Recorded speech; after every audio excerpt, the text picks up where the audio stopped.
Omukolo gw'okutuuza Ssaabasumba basize ku lirembe Lomujja Lambert Baino Mugisha gubali gwa Kimpooze olw'obulwadde bwa COVID-19 nga gwetabyeko abantu balubato.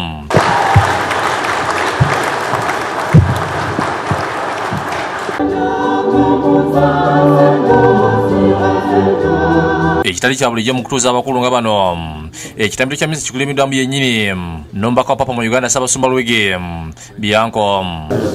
And lead us not into temptation, but deliver us from evil. Ssaabasumba Baino Mugisha alondebwa Papa Francis nga 25 omwezi ogwokuna omwaka guno nga adda mu bigere bya Ssaabasumba Paulo Kamuza Bakinga awummudde ku myaka 76 era nga yabadde omumyuka we.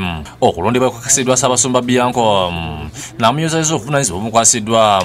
Ssaabakristo wa Uganda yaveze nera mu kwogera kwe amuyozayozeza n'okwebaza Ssaabasumba Bakinga awummudde n'asuubiza nga bajja okuteeka omukolo ogw'amaanyi nga COVID-19 aweddewo. Ntuza kukusaba ngo otusaasire obundi kokuba nooriisa entaama ezindi zitoora nk'oku konka ogire n'enkoni yawe ozihabura yebare kutuhabura yebare kutwegyesa gye yebare kutubeera omuriisa okumara emyaka 30. Ssaabasumba Bakinga amusiimye olw'okukkiriza okumulonda n'amusibira entanda n'okubeera omugumiikiriza ng'aweereza ekereziya. I'm overwhelmed. First of all, thank you for accepting this heavy appointment. I promised some people that I will not quite do it. But the Lord has been so good. God's people have been so good to me. The president has been good. Yejino Kahindo Tafire nga yakiikidde abaka pamiti okuva musazire embala ne yamukulisiza namu ekirabo kyabukadde 10 ezikuŋŋanyiziddwa mbaka bakiikiridde. And the people of God are one and indivisible. Let's shepherd all the people, whether they come to the church or go to the mosque. These are God's people. Rafael Magezi nga minisita wa gavumenti ez'ebitundu yakiikidde President Museveni era nga yasibye n'obubaka bwe.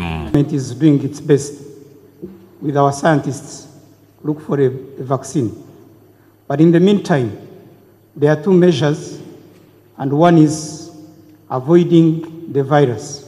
Amutondera emmotoka empya ekika kya Pajero n'obukadde 20 eyamye okulagana naye obulungi nga babadde akolagana ne Ssaabasumba Bakinga okulaakulanya ekereziya ne bannayuganda.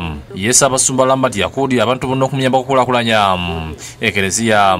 Impamya nkukumwija aha tukateerana hamwe aha mukoro ogu niko muriija kuguma nimutushabira kandi nimutubeera ababangizi omu butumwa bw'oburiisa bw'iso lya Kristo. Asiimye Papa Francis olw'okumusaamu obwesige okulembera essazire embala n'eyamukola mulimu amatendo. Tuyina amasiko, tuyina okuhama, tuyina okushemererwa ngu twakwatanisiza hamwe ntwija kushemusyana omu rugendo rwitu rw'okwikiriza haza Mukama naguma niitu.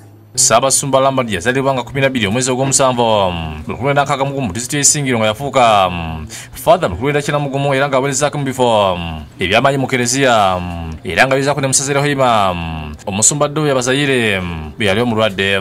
Damba Wizi yakusakidde Gulen ku Lwawukede TV.